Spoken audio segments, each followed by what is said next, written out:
Krafton India sports पूरी कोशिश कर रहा है कि बीजीएस 2026 क्लीन रहे, फेयर रहे, कॉम्पिटिटिव रहे, लेकिन चीटिंग रुकने का नाम ही नहीं ले रही। और अब राउंड 3 के बाद एक और बड़ा एक्शन लिया गया है। 18 फरवरी 2026 को क्राफ्टन इंडिया ने ऑफिशियल लिस्ट रिलीज करके 4 टीम्स को डिस्क्वालीफाई कर दिया। और इस बार सिर्फ चीटिंग नहीं बल्कि ब्राइबरी यानी ऑफिशियल्स को रिश्वत देने का केस भी सामने आया है। चलिए पूरा मैटर डिटेल में समझते हैं, क्योंकि ये केस काफी सीरियस है। सबसे पहले बात करते हैं द क्रिएटर की। इन्हें रूल 6.2.2 के अंदर डिस्क्वालीफाई किया गया है।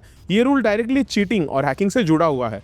रूल के मुताबिक कोई भी प्लेयर या टीम अगर cheat program, modified client, unfair software या किसी भी तरह का एडवांटेज यूज कर दी है जो नॉर्मल गेम प्ले से अलग हो, तो वो सीधा वायलेशन माना जाता है। अगर इन्वेस्टिगेशन में चीटिंग का प्रूफ मिलता है तो सीधा डिस्क्वालिफिकेशन। द क्रिएटर का केस इसी कैटेगरी में आता है। अब आता है सबसे शॉकिंग नाम पर, जो है सीजर स्पोर्ट्स। इन्होंने रूल 6.3.8 को वायलेट किया है, जो ब्राइबरी से रिलेटेड है। रूल 6.3.8 क्लियरली कहता है कि कोई भी टीम, मैनेजर या प्लेयर अगर ऑफिशियल्स दूसरे प्लेयर या किसी भी टूर्नामेंट अथॉरिटी को इन्फ्लुएंस करने के लिए पैसा, गिफ्ट या किसी भी टाइप का रिवॉर्ड ऑफर करता है तो वो डायरेक्ट अनप्रोफेशनल कंडक्ट माना जाएगा। आपको याद होगा बीजीएस 2026 में 47 स्पोर्ट्स को सिमिलर ब्राइबरी केस के लिए डिस्क्वालीफाई किया गया था। हिस्ट्री रिपीट हो रही है और क्राफ्टन भी इस बार जीरो टॉलरेंस दिखा रहा है। तीसरी और चौथी टीम है जेन ऑफ मिराकल और सुपर स्पोर्ट्स। इन दोनों को रूल 6.3.13 के अंदर डिस्क्वालीफाई किया गया है। रूल 6.3 ओवरऑल अनप्रोफेशनल बिहेवियर को कवर करता है। इसमें हरासमेंट, आइडेंटिटी कंसील करना, अनऑथराइज्ड गेस्ट को इन्वॉल्व करना, कॉन्फिडेंशियलिटी ब्रेक करना या किसी भी तरह प्रोफेशनल स्टैंडर्ड्स को वायलेट करना शामिल है। स्पेसिफिकली 6.3.13 के अराउंड जो क्लॉजेस है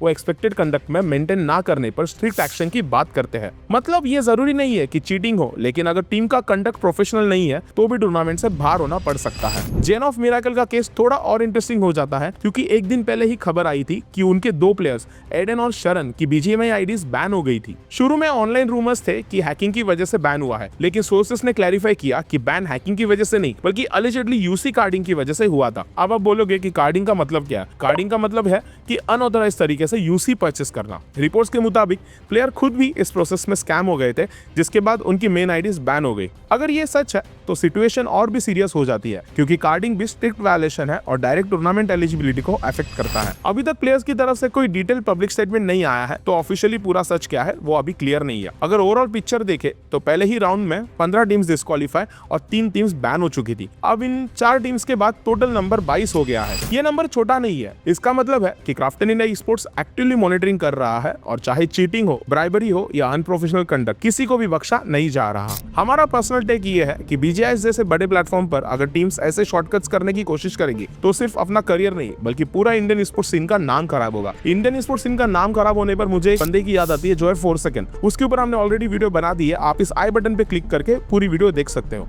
अब देखो, इंडिया में टैलेंट की कमी नहीं है, जरूरत इतनी है तो सिर्फ क्लीन गेम प्ले और डिसिप्लिन की। शॉर्टकट से शायद एक मैच जीत जाओ, लेकिन करियर नहीं बनेगा। आप लोग क्या सोचते हो? क्या स्ट्रिक्ट एक्शन सही डायरेक्शन में है या और ट्रांसपेरेंसी होनी चाहिए? अगर आपको ऐसे डिटेल स्पोर्ट्स बैकग्राउंड्स पसंद है तो चैनल को सब्सक्राइब करना मत भूलना, वीडियो को शेयर करो और क्लीन स्पोर्ट्स को प्रमोट करो। मिलते हैं नेक्स्ट वीडियो में, तब तक फेयर खेलो, स्मार्ट खेलो और गेम को गेम की तरह ही रिस्पेक्ट करो। मेरा नाम है प्रणव, मिलता हूँ, बाय बाय।